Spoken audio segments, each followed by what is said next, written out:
Binomial theorem से बालक सम of rational terms पूछ दिया जाता है जेईई मेंस के एग्जाम में, और ये बहुत ही आसान क्वेश्चन होता है। बहुत अच्छे से समझाएंगे इस वीडियो में, है ना। एक बार इसे सीख लो और इस टाइप के किसी भी पैटर्न पर सेम कॉन्सेप्ट लगाओगे, क्वेश्चन बन जाएगा मेरे भाई, है ना। यहाँ पर बोला गया था ना कि इसके एक्सपेंशन में जो रेशनल टर्म्स होंगे उन सारे का हमें सम बताना है।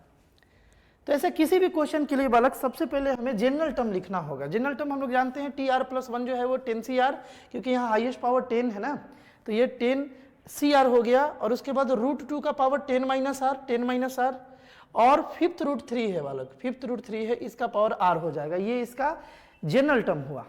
बात क्लियर है ना। अब देखो इसको थोड़ा सा हम लोग चेंज करके लिखेंगे ताकि हम लोग आइडिया लगा पाए कि रेशनल कब होगा और इरेशनल कब होगा। इसके लिए हम लोग क्या करें कि देखो ये √2 जो है इसे हम लोग 2 का पावर 1/2 लिख सकते हैं, है ना। √2 जो है बालक ये 2 का पावर 1/2 और 10 - R है, तो हम लोग इसे लिख सकते हैं 10 - R/2, है ना। और यहाँ पर देखा जाए ये जो फिफ्थ √3 है बालक, इसको हम लोग क्या लिख सकते हैं 3 का पावर 1/5, है ना। इसे लिख सकते हैं 3 का पावर 1/5, तो ये हो जाएगा ओवरऑल 3 का पावर R/5। अब यहां से सोचना बड़ा आसान हो गया, है ना, कि कहां से यहां रेशनल मिलेगा और कहां से इरेशनल टर्म्स मिलेगा हमें, है ना। देखो ध्यान से, ये जो 2 के पावर में जो है बालक, ये जो 2 के पावर में अपने पास यहां दिख रहा है तुम्हें, है ना, अगर ये रेशनल रह जाता है, ये अगर रेशनल रह जाता है तो 2 के पावर में अगर रेशनल होगा तो वो पूरा टर्म्स पक्के से इरेशनल हो जाएगा बालक, ये तो बात जानते हो। लेकिन अगर इंटीजर आ जाता है ना, जो ये यहाँ पावर है 2 पर और 3 पर, ये दोनों का दोनों अगर इंटीजर हो जाता है तो वैसे केस में ये पूरा टर्म्स जो है अपने पास वो रेशनल रहेगा।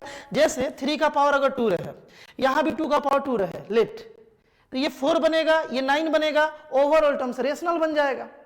लेकिन अगर यहां पर जैसे 1/5 आ जाता है, 2/5 आ जाता है, तो इन दोनों में से दोनों को रेशनल होना पड़ेगा, दोनों के पावर को इंटीजर होना पड़ेगा उसके लिए। ये बात समझ गए ना। अब देखा जाए कि R के किस वैल्यू के लिए ये बॉक्स वाला और ये रेड वाला बॉक्स जो है ये रेशनल बन रहा है, ये तुम्हें चेक करना होगा। तो R इज अगर तुम R इज अगर 0 रख के देखो, 0 रख के देखो यहां पर, तो ये 0/5 0 बन गया, 3 का पावर 0 1 होगा, एंड 1 रेशनल होता है, कोई दिक्कत नहीं है। यहां 0 रखे तो 10 - 0 10/2 5 आ रहा है, कोई दिक्कत नहीं है। यानी कि R का वैल्यू 0 जो है ना ये एक्सेप्टेड है।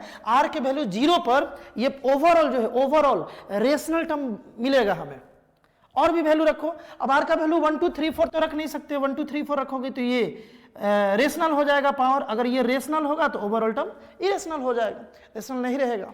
तो फिर क्या किया जाए, 5 रख के देखा जाए, 5 यहां रखे तो 5/5 1 बना, तो ये तो रेशनल बन गया। बट वो 5 जब यहां रखेंगे तो 10 - 5/2 बन गया। यहां पर जो ये 2 के पावर में रेशनल आ गया, अब 2 के पावर में रेशनल मतलब ओवरऑल टर्म्स रेशनल नहीं रहेगा, है ना। तो R का वैल्यू 5 भी सेलेक्टेड नहीं है। तुम ध्यान से अगर सोचो ना बालक, तो R का वैल्यू अब 10 ही ऐसा है जिस पर ये ओवरऑल टर्म जो है ये हमें रेशनल देगा। क्योंकि जब 10 रखेंगे तो देखो 10 - 10/2 ये तो 0 बन गया, 2 का पावर 0 1 है रेशनल। और यहां अगर 10 रखेंगे तो 5 से 10 कट के 2, 3 का पावर 2 वो भी रेशनल, क्योंकि 9 आएगा, तो एक रेशनल टर्म हमें मिलेगा मेरे भाई। बात समझ गए होगे।